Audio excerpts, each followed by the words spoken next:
샬롬, 이동춘 목사입니다. 오늘도 여러분의 삶이 주님의 평안으로 가득하시길 기원하며 하나님의 말씀을 나누겠습니다. 오늘 주시는 말씀은 로마서 10장 16절에서 21절 말씀입니다. 그러나 그들이 다 복음을 순종하지 아니하였도다. 이사야가 이르되 주여 우리가 전한 것을 누가 믿었나이까 하였으니 그러므로 믿음은 들음에서 나며 들음은 그리스도의 말씀으로 말미암았느니라. 그러나 내가 말하노니 그들이 듣지 아니하였느냐. 그렇지 아니하니 그 소리가 온 땅에 퍼졌고 그 말씀이 땅끝까지 이르렀도다 하였느니라. 그러나 내가 말하노니 이스라엘이 알지 못하였느냐. 먼저 모세가 이르되 내가 백성 아닌 자로서 너희를 시기하게 하며 미련한 백성으로서 너희를 노엽게 하리라 하였고, 이사야는 매우 담대하여 내가 나를 찾지 아니한 자들에게 찾은 바 되고 내게 묻지 아니한 자들에게 나타났노라 말하였고, 이스라엘에 대하여 이르되 순종하지 아니하고 거슬러 말하는 백성에게 내가 종일 내 손을 벌렸노라 하였느니라. 아멘. 로마서 10장 16절에서 21절 말씀을 본문으로 로마서 강의 39번째 시간, 죽소서 개준 이스라엘, 그래도 또 기회를 주시는 하나님이라는 제목으로 말씀을 나누도록 하겠습니다. 어떤 남자가 마음에 드는 여인을 아내로 삼고 싶어서 온갖 공을 들였습니다. 그런데 이 소심한 남자는 속히 속내를 드러내지 못하고 이 여인을 만날 때마다 친구를 대동했습니다. 환상의 스케줄은 물론 일체 경비를 다 댔습니다. 그러기를 수년. 그러나 결국 그 여인은 이 남자가 대동한 친구의 부인이 되었습니다. 이때 사용하는 속담이 죽소서 개준다입니다. 온갖 정성을 다한 일이 본인이 아닌 엉뚱한 사람을 이롭게 하는 경우를 두고 하는 말입니다.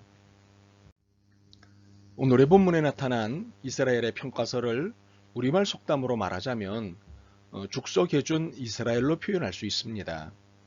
이스라엘은 하나님의 선민으로 메시아를 대망하며 구원을 기다리고 있었습니다. 그러나 정작 메시아이신 예수 그리스도께서 오셨을 땐 딴짓, 즉 메시아를 거부하고 말았던 것입니다. 결국 메시아를 통한 구원의 역사는 이스라엘을 넘어 이방인들에게 건네진 것입니다. 수천 년의 세월을 기다렸건만 정작 구원받은 이는 메시아를 단 하루도 기다려본 적이 없는 이방인이었습니다. 참으로 기가 막힌 일입니다. 그런데 이 일에는 이사야가 더 기가 막혔습니다. 이사야는 듣지 못한 자가 어찌 믿겠고 믿지 못한 자가 어찌 고백할 수 있겠느냐는 하나님의 말씀에 순종하여 열심히 복음을 전하였습니다. 그러나 이 열심은 허무해졌습니다. 16절을 보실까요? 그러나 그들이 다 복음을 순종하지 아니하였도다. 이사야가 이르되 주여 우리가 전파한 것을 누가 믿었나이까 하였으니, 우리가 알다시피 이사야 선지자가 얼마나 열심히 하나님의 말씀을 전했습니까? 자신의 생명을 걸고 말씀을 전했습니다. 그런데 결과는 믿는 이가 적었던 것입니다. 이에 기가 막힌 이사야가 외치는 것입니다. 주여 우리가 전한 것을 누가 믿었나이까? 실은 우리도 그렇습니다. 열심히 전하는데 전도의 열매는 거의 없거나 전무합니다. 이런 현실이 한 해, 두 해 쌓여가다 보면 어느새 짜증나고 하기가 싫어집니다. 그리고 반항합니다. 주여 우리가 전한 것을 누가 믿었나이까? 그런데 여기서 우리가 놓친 채 반항하는 것이 있습니다. 그것은 누가 믿었습니까를 먼저 여쭙는 것이 아니라 누가 들었습니까를 먼저 여쭈어야 하는 것입니다. 순서가 듣고 믿고 고백하고입니다. 그런데 듣고를 건너뛰고 믿고 부분으로 넘어가는 것은 순서도 틀렸거니와 하나님의 주권을 침범하는 행위를 저지르는 것입니다. 열매는 내 결정권이 아닙니다. 철저히 하나님의 주권입니다. 바울이 이런 고백을 했습니다. 고린도전서 3장 6절과 7절입니다. 나는 심었고 아볼로는 물을 주었으되 오직 하나님께서 자라나게 하셨나니 그런즉 심는 이나 물 주는 이는 아무것도 아니로되 오직 자라게 하시는 이는 하나님뿐이니라. 바울이 고백한 것은 하나님의 주권에 대해서입니다. 자라나게 하시는 분, 열매 맺게 하시는 분은 오직 하나님이십니다. 우리는 심고 물을 줄 뿐입니다. 단지 전하는 것, 듣게 하는 것이 우리의 책무입니다. 우리의 책무는 열매를 맺는 것이 아닙니다.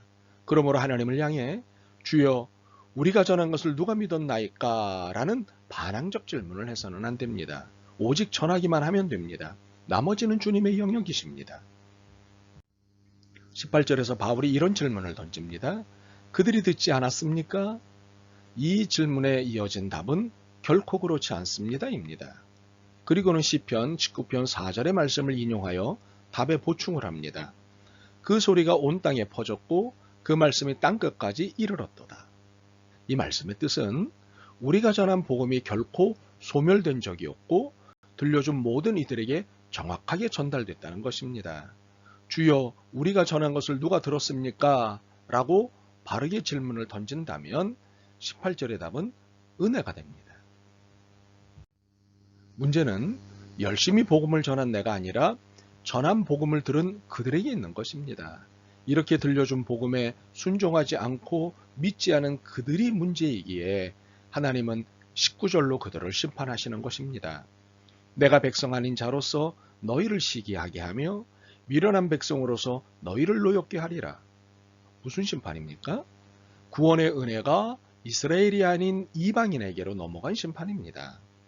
구원을 기대한 이스라엘은 국물도 없고 오히려 구원을 기다리지도 않은 이방인들에게는 어마어마한 선물이 주어진 것입니다.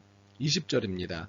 내가 나를 찾지 아니한 자들에게 찾은 바 되고 내가 묻지 아니한 자들에게 나타났노라. 이 하나님의 심판을 앞서 속담과 더불어 설명드렸던 것과 연관해 보겠습니다. 이스라엘이 당한 입장은 기껏 죽소서 개준 꼴이 된 것입니다. 그러나 하나님의 입장에서는 죽소서 개줘도 싼 것이었습니다. 하나님이 기껏 메시아를 보냈더니 메시아를 죽이는 어처구니 없는 일을 했기 때문입니다. 그러니 죽소서 개줘도 마땅한 일이 된 것입니다. 이스라엘의 입장에서는 억울해할 일이 아닙니다. 억울하다면 기대하셨던 하나님이 억울하신 것입니다. 그러나 하나님은 인간이 아니시기에 인간처럼 억울해하시지 않고 하나님의 속내를 들춰내십니다. 19절을 표준 세번역으로 읽으면 이렇습니다. 나는 내 백성이 아닌 사람들로 너희의 질투심을 일으키고 참으로 질투심을 유발시키려는 것이 하나님의 속내셨습니다. 왜 그러셨을까요? 자극을 위해서입니다.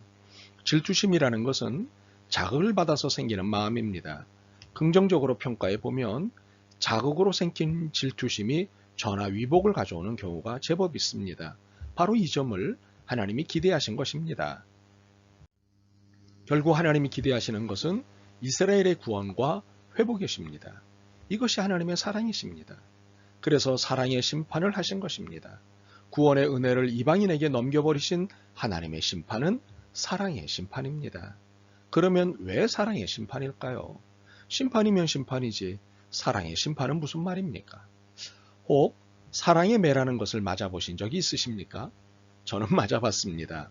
제가 중고등학교를 다닐 때에는 보통 선생님들 대부분이 매를 들고 다니셨습니다. 여러 선생님들이 매를 대실 때마다 이런 말씀을 하셨습니다. 이것은 너희들 잘되라고 때리는 사랑의 매다. 그렇습니다. 하나님이 이스라엘 백성들이 행하신 심판은 그들을 정신 차리게 하시려고 행하신 심판입니다. 이 사실은 21절에서 확인할 수 있습니다. 이스라엘에 대하여 이르되 순종하지 아니하고 거슬러 말하는 백성에게 내가 종일 내 손을 벌렸노라 하였느니라. 우리는 21절을 읽으면서 누가복음 15장에서 만나게 되는 탕자를 기다리는 아버지를 연상하게 됩니다. 아버지가 죽으면 자신의 몫이 될 재산을 지금 미리 달라 하며 때를 쓰는 아들을 바라보는 아버지. 어쩔 수 없어 아들의 몫을 건네주자 당장 아버지 곁을 떠나는 그 아들을 바라보는 아버지. 집을 떠난 아들에게 무슨 병고가 생기지 않기를 간절히 바라는 아버지. 혹시 이제는 돌아올까 학수고대하며 밤에도 불을 끄지 않고 문 앞에 서 있는 아버지. 거리가 멀어도 아들보다 진작에 아들을 알아보고는 아들을 향해 달려가는 아버지. 거짓 물고를 하고 돌아왔어도 살아 돌아와 준 것이 너무도 기쁜 아버지. 이제는 아들이 아니라 종으로 대하시라는 말에 무슨 소리냐며 아들을 안으시는 아버지. 종을 불러 가장 좋은 옷을 입히고 큰 잔치를 열라고 지시하시는 아버지. 큰아들의 못마땅한 표정을 못마땅히 여기시는 아버지. 바로 이 아버지가 하나님이십니다. 순종하지 아니하고 거슬러 말하는 백성을 향해 종일 손을 벌리고 계시는 하나님은 사랑이십니다. 돌아오기만을 간절히 기다리시는 하나님은 사랑이십니다. 그렇습니다. 하나님은 사랑이시기에 기다리시고 기대하십니다. 그렇다면 우리의 모습은 어떻습니까? 기다리고 기대하는 일을 잘합니까? 내가 복음을 전하고 있는 사람을 기다리고 있습니까? 그가 믿고 고백할 것을 기대하고 있습니까? 사랑은 기다리고 기대하는 성품을 요구합니다. 기다리지 못하고 기대하지 못하면 사랑할 수 없습니다. 종일 선을 펴고 기다리시는 하나님처럼 우리도 이 세상을 향해 한없이 사랑을 펼쳐 보여야 합니다. 그리고 그 기대감으로 복음을 전해야 합니다. 배신을 당해도 여전히 사랑으로 또 기다리고 또 기대해야 합니다. 더욱이 이 기다리는 삶을 쉬어서는 안 됩니다. 이것은 우리의 운명적 사명입니다. 아멘. 주님, 저희를 얼마나 많이 기다리셨는지를 알고는 죄스럽고 감사한 마음을 드리지 않을 수 없습니다. 이제 저희들이 예수님을 만나야 할 사람들을 기다리겠습니다. 복음을 쉬지 않고 전할 인내심과 믿음, 그들을 기다릴 줄 아는 인내심과 사랑을 허락하옵소서. 주님, 사랑합니다. 예수 그리스도의 이름으로 기도드립니다. 아멘. 오늘도 여러분의 믿음과 삶을 응원합니다. 사랑합니다.